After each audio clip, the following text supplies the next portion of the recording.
বছরে 53 বছরে তোমার দাদা আগে বিড়ি খাইতো, তুমি এখন সিগারেট খাও। 53 বছরে কোনো বদল হয়নি। 53 বছরে কেউ নাগরিকরা রক্তের গ্রুপ জানতো না, এখন প্রত্যেকে আমরা রক্তের গ্রুপ জানি। 53 বছর আগে আপনি গা ধোয়ার সাবান দিয়ে, কাপড় ধোয়ার সাবান দিয়ে গা ধুইতেন, আর গা ধোয়ার সাবান দিয়ে সেটা দিয়ে মাথার চুল করতেন। আপনি এখন শ্যাম্পু ব্যবহার করেন। জীবনের গুণগত মান, সামাজিক পরিস্থিতি, আদব, ভদ্র অনেক কিছুই পরিবর্তন হয়েছে। অনেকে পরিবর্তন হয়নি, হয়তোবা 53 বছরে জামাত শিবির পরিবর্তন হয়নি, ওই জন্য বলে 53 বছরে কোনো পরিবর্তন হয়নি। 53 বছরেও ওরা ময়লা ছিল, এখনো ময়লা আছে।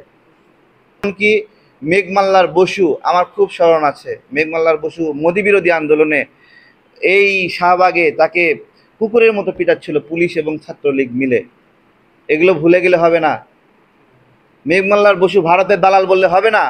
সে পরীক্ষা দিছে, মোদি বিরোধী আন্দোলনে আহত হয়েছে, দফায় দফায় আহত হয়েছে, এবং আমরা সেখানে তাকে রক্ষা করতে গেছি, তাকে আমরা আন্দোলন করে উদ্ধার করছি।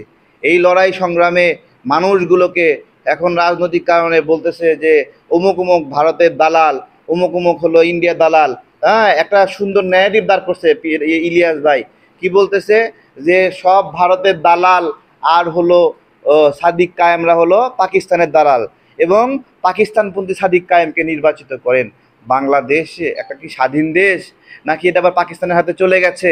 এই ধরনের কথা বলে যে পাকিস্তানপন্থী সাদিক কায়েমকে নির্বাচিত করেন। এই ধরনের কথা আমাদের সার্বভৌমত্বের জন্য সংকট। এতগুলো মানুষ যারা বাংলাদেশের জন্য লড়াই করছে, মোদির বিরুদ্ধে লড়াই করছে, আমি না হলে 10টা নিউজ দেখাতে পারবো। এই শফিকুর রহমান সাহেবরা মোদিকে শুভেচ্ছা জানাইছে, ওয়েলকাম জানাইছে। মোদি বিরোধী আন্দোলনে জামাত ইসলামী আন্দোলনে অংশ নেয়নি।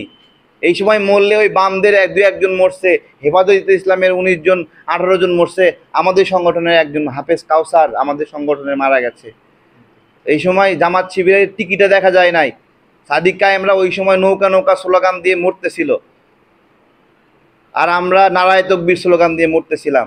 আজকে নতুন করে তারা হলো ইসলামে ধারক বাহক হয়ে গেছে, আর আমরা হয়ে গেছি বাম সাম এবং হলো ভারতের দালাল। তো এগুলো খেয়াল রাখতে হবে। আমাদের যে সকল সহযোদ্ধারা এই যে মোদি বিরোধী আন্দোলনে আমাদের বিনিয়ামিন মোল্লা কতদিন জেলে থাকলো, তার পুরা গায়ে ঘা পাঁচড়া পোষ। আমি আজকে এখানে আসছি শুধুমাত্র আমাদের লড়াইয়ের পক্ষের যে ভাইগুলো আছে সেই ভাইগুলোর প্রতি মায়া থেকে, ভালোবাসা থেকে। ঢাকা বিশ্ববিদ্যালয়ের কোনো ছাত্র সংগঠন এটাকে মানবে না, কেউ মানবে না।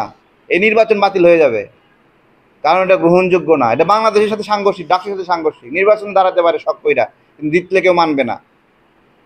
কিন্তু ছাত্র দল জিতলে মানবে, সবাই মানবে।